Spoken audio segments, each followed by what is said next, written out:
The fluorescent lights of Hammond Technologies flickered at 3 a.m. as Miranda. Chen collapsed against the marble pillar in the empty lobby.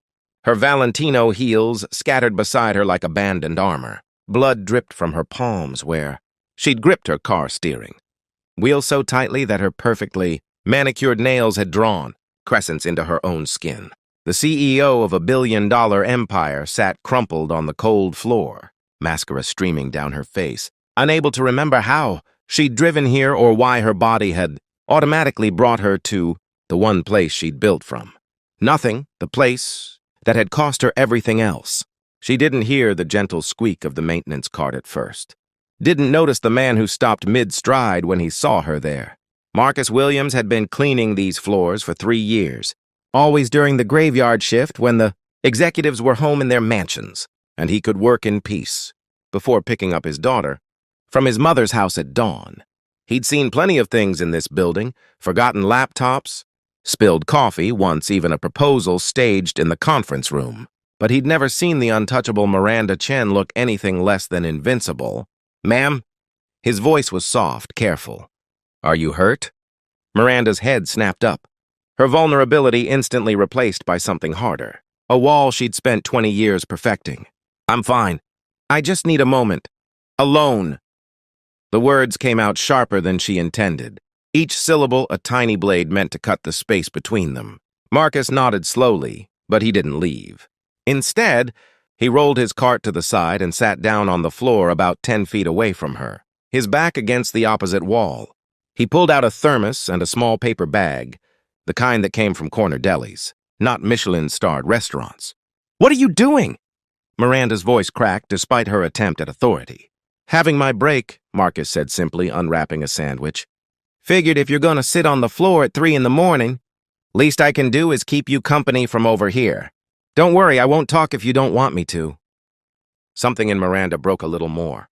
Maybe it was exhaustion. Maybe it was the 12 straight weeks of 18-hour days. Maybe it was the phone call she'd gotten 4 hours ago from her sister saying that their mother had died, and Miranda hadn't even known.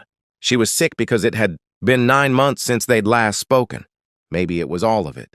Every compromise and sacrifice and victory that had somehow left her completely alone at the top of a mountain she wasn't sure she wanted to climb anymore. "She didn't even call me," Miranda heard herself whisper. "My mother. She was sick for 6 months and nobody told me because I was too busy, too important, too successful to be bothered with family drama." A sob caught in her throat. "I missed everything. Every single thing that actually mattered." Marcus took a slow bite of his sandwich, chewing thoughtfully. "My wife died 2 years ago," he said quietly. "Cancer. She went from diagnosis to gone in 4 months." He paused, his hands steady despite the weight of his words. "I was working 2 jobs at the time, trying to save for my daughter's college fund. Kept telling myself I was doing it for them, for our future. But some nights I'd come home and Sarah would be asleep. And I'd realize I hadn't really talked to my wife in days. Not really talked, you know? Just logistics. Who's picking up Sophie? What bills need paying? The day-to-day stuff that tricks you into thinking you're living when you're really just surviving." Miranda found herself moving closer, drawn by the raw honesty in his voice. How do you live with that?" "Some days I don't, not well anyway," Marcus admitted. "But I learned something. Being there ain't the same as being present. I was there, in the house, technically available, but I wasn't present. Wasn't listening. Wasn't seeing what was right in front of me." He met her eyes with surprising directness. "You can't get that time back, but you get to decide what you do with all the time you've got left." They sat in silence for a long moment, the building settling around them with creaks and sighs. Finally, Marcus stood and offered his hand. "Come on, let me show you something." Miranda surprised herself by taking his hand and letting him pull her to her feet. She followed him to the elevator, and they rode up to the executive floor in silence. But instead of going to her corner office, Marcus led her to a small window overlooking the employee parking lot. Dawn was just starting to break, painting the sky in shades of amber and rose. "Every morning around this time, I watch them come in," Marcus said, gesturing to the early arrivals pulling into the lot below. "Software engineers, customer service folks, the people in accounting who get here before everyone else. You know what I realized? Every single one of them has a whole life you never see. Sick kids at home, parents in nursing homes, dreams they're chasing, marriages falling apart or falling together. They bring all of that with them every day. And most of the time, nobody even asks how they're doing. He turned to face her. I'm not saying I know what it's like to be you, to carry what you carry. But I know what it's like to forget that other people are just as real as you are. To forget that you're just as real as you are. Beneath all the titles and the accomplishments and the armor. Miranda felt something shift inside her chest, a loosening of a knot she'd been tying tighter for years. I don't even know how to start, she whispered. I don't know how to be anything other than what I've become. Maybe you don't have to start big, Marcus offered gently. My daughter Sophie, she's 7. Every night, no matter how tired I am, I sit with her for 20 minutes. Sometimes we talk about her day.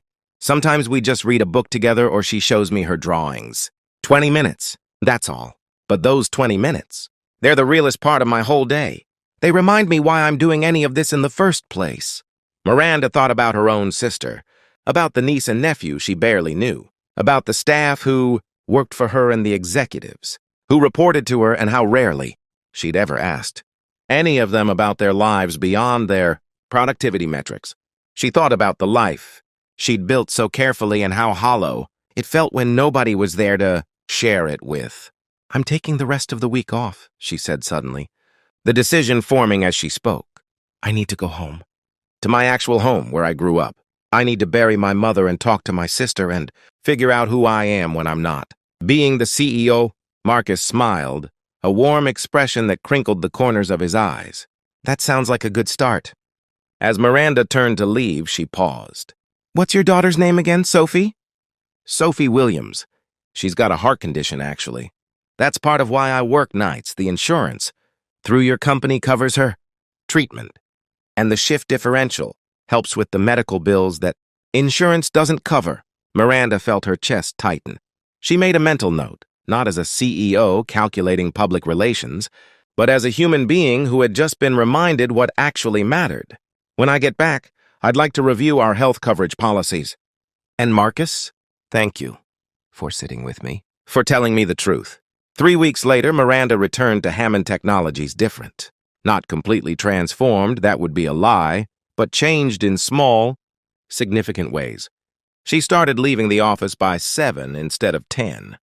She implemented a policy where leadership had to spend 1 day a quarter working alongside entry-level employees. She approved an expansion of the company's health benefits that would cost millions, but would mean people like Marcus wouldn't have to choose between being with their families and paying medical bills. And every Monday morning at 7 a.m., she met Marcus in the lobby for coffee, not the CEO and the janitor, but 2 people who understood that the most important conversations often happened in the spaces between who we're supposed to be and who we actually are.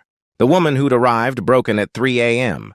hadn't been fixed by a janitor in a single night, but she'd been reminded of something essential, that we're all just human beings trying our best, that kindness costs nothing but means everything, and that sometimes the people who save us are the ones we'd never think to look at twice. Marcus had given her the greatest gift anyone can offer. He'd seen her, truly seen her, in her darkest moment and chosen to sit with her in the dark until she could find her way back to the light. And in a world that often measures success by what we accumulate, Miranda had finally learned that the only wealth that truly matters is measured in moments of genuine connection, in 20-minute conversations that change everything, and in the courage to choose presence over productivity, humanity over achievement, and love over the lonely pursuit of perfection.